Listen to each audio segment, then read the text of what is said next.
Gloire soit rendue à Nzambiampung Tulendo, le Dieu de nos ancêtres, comme on l'appelle dans mon peuple, dans le Congo d'Antotela, Kalunga. Le Dieu de nos ancêtres, c'est celui qui vit en toutes choses. Il n'est pas juste dans les cieux, celui qui a un trône et qui peut-être qui a une douche ou qui a un lit. Non, le Dieu de nos ancêtres, il est innommable, c'est Imana. Voilà, celui qu'on appelle au Rwanda, l'Ouganda, Imana. Celui qui incarne toutes choses, celui qui est en toi, celui qui est en moi. Je tiens à glorifier tous ceux qui ont fait la fierté de l'Afrique, que nous ne devons pas oublier. Ceux qui sont morts pour nous, pour notre liberté. Pas ce qu'on est en train de nous raconter en soi-disant quelqu'un qui s'est sacrifié pour nous. Ceux qui sont morts pour nous, c'est les Thomas Sankara, c'est les Emery Patrice Lumumba, c'est les Malcolm X, c'est les Toussaint Louverture, c'est les Dessalines et c'est les Sylvanus Olympio du Togo, c'est Barthélemy Boganda. Voilà, c'est les Oumouniobe, c'est ceux-là qui sont morts pour nous, les Modibo Keita.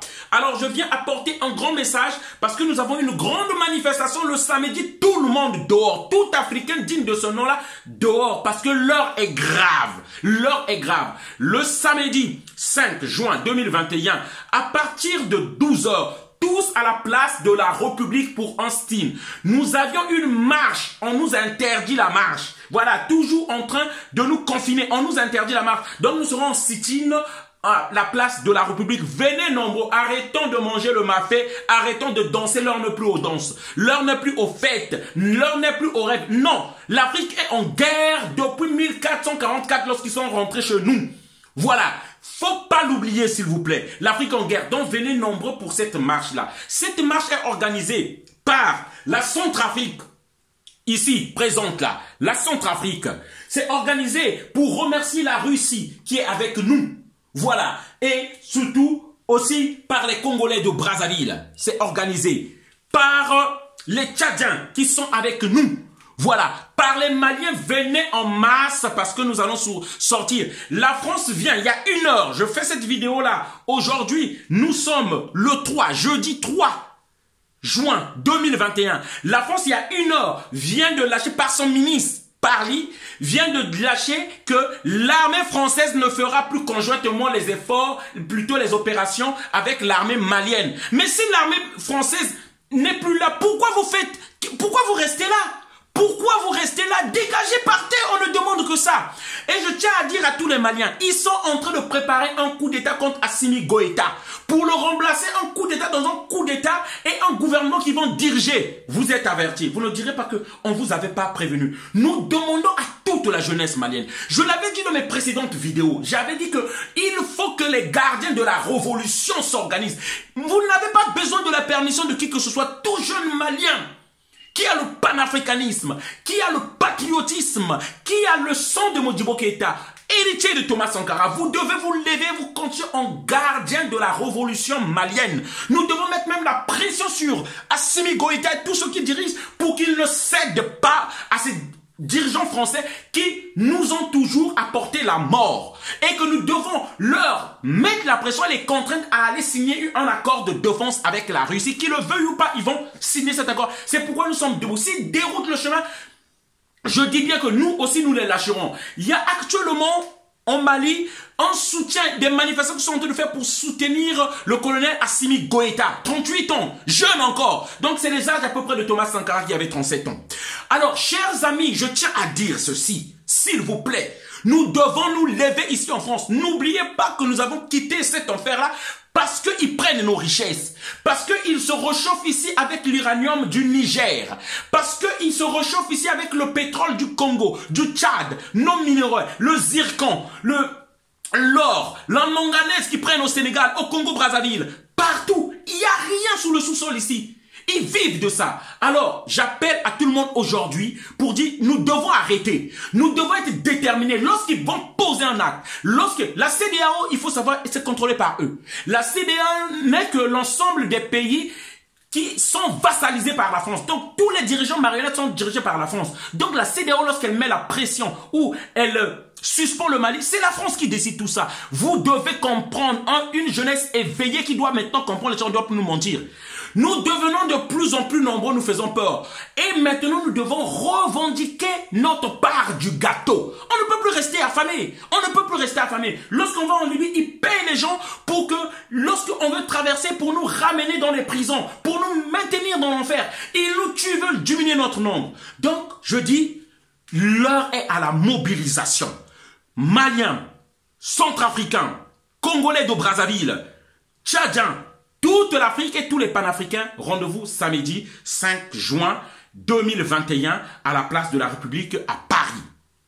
Alors rapidement, avant que je le finisse, je vais lire quelque chose pour tous ceux qui nous disent que la Russie, ce sont des impérialistes, la Russie aussi, ce sont des dictateurs, la Russie, vous-même, vous pouvez vous libérer de vous-même. Pourquoi? Attendez, la Chine, vous savez qui a aidé la Chine à avoir la bombe atomique? C'est pas la Russie, la Corée du Nord, c'est pas la Russie, ils les ont colonisés. Vous qui parlez là, pourquoi vous dites que nous devons nous libérer de nous-mêmes, nous devons nous battre? Depuis combien de temps qu'on se bat? Depuis quand la majorité d'entre nous sont que des lâches, ils veulent pas se lever, ils veulent pas se battre. Coloniser pour coloniser, chacun il fait ce qu'il veut désormais. Faites ce que, mais nous faisons confiance à la Russie. Nous avons besoin que la Russie vienne nous aider. Voilà, ça fait 6 décennies. 6 décennies, qu'est-ce que la France nous a apporté? Que la mort, la misère, l'esclavage, tuez-nous tous nos dirigeants. Hein? Donc, nous faites ce que vous voulez faire, mais nous soutenons qu'ils nous aident. Qu'ils nous aident à avoir une vue peut-être meilleure et mieux que ce que les dirigeants français nous ont servi jusqu'aujourd'hui. Rapidement, je vais vous lire pour tous ceux qui sont en train de dire n'importe quoi là. Voilà. Alors, pourquoi ces arguments fallacieux et de mauvaise foi donc contre la Russie sont-ils irrecevables? Parce qu'en 6 décennies, la France ne nous a apporté que misère, mort, chaos. Parce que la Russie est en train de stabiliser la République centrafricaine et que la France fut incapable de faire malgré le déploiement des opérations Barracuda 1979, 1981, Almadin 1996, 1998, Sigogne 1997, 1998, Boali 2002, 2013 et Sangaris 2013, 2016. Parce que tout en interdisant au fouet Boani, Senghor, Bongo et d'avoir des relations avec les soviétiques et les autres pays du pacte de Varsovie, les autorités françaises échangeaient culturellement, intellectuellement et économiquement avec les Russes. Un ami me fit remarquer récemment que l'on pouvait dénombrer à cette époque une vingtaine de vols quotidiens entre les aéroports français et soviétiques dans les deux sens. Pour lui, la France se comporte à l'égard de l'Afrique comme un proxénète qui met une fille sur le trottoir, puis calomnie auprès de celle-ci tout honnête homme qui voudrait délivrer cette prostituée des actes nocifs de son criminel souteneur. Vladimir Poutine avec Paul Kagame, Vladimir Poutine avec Ali Bongo Ondimba à Moscou.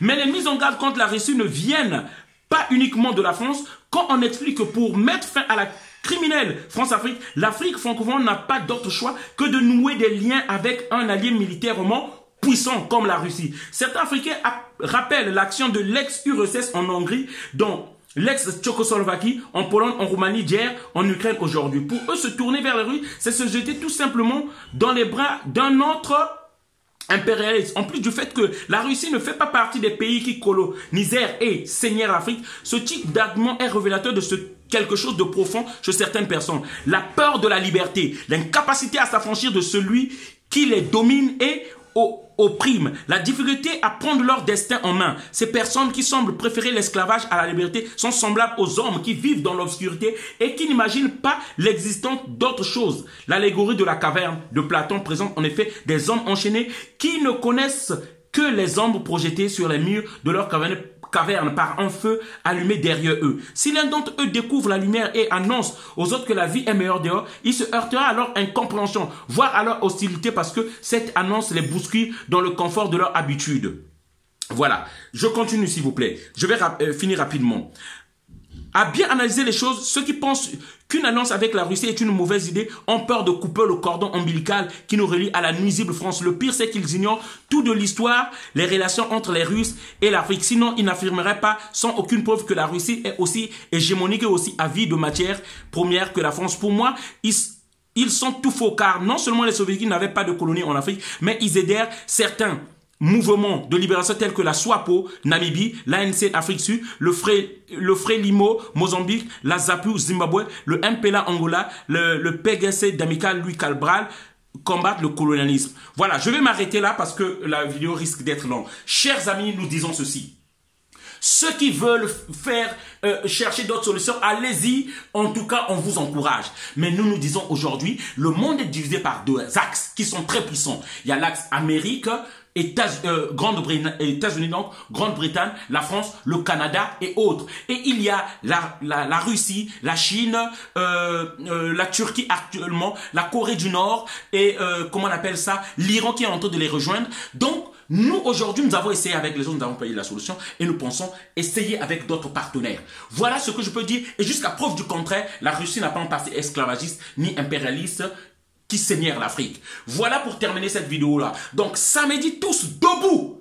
Debout à la place de la République, samedi 5 juin 2021 à partir de 12h. Venons nombreux. L'heure n'est plus encore en jeu. Le Mali s'ouvre en danger. La Centrafrique, la France est en train de vouloir créer une guerre avec le Tchad. Lèvons-nous tout Africains, l'heure n'est plus aux discussions inutiles et stériles. Merci, partagez la vidéo, on est ensemble. Je dis bien que la France, aujourd'hui, est en train de travailler avec Kaka Idriss Déby, qu'il dit que par rapport à la situation, l'armée doit prendre le pouvoir. Et tandis qu'au Mali, ils sont en train de leur donner des sanctions parce qu'ils ne contrôlent pas simplement les dirigeants maliens. Donc pour la France, il y a d'un côté les marionnettes qui obéissent à la France, qui sont des enfants chéris, et de l'autre côté, on ne s'occupe même pas de l'opposition, on ne s'occupe même pas de tous ceux qui n'obéissent pas à la France. Nous ne pouvons plus accepter encore cette soumission, cet esclavage, chers Africains. Merci, partagez la vidéo.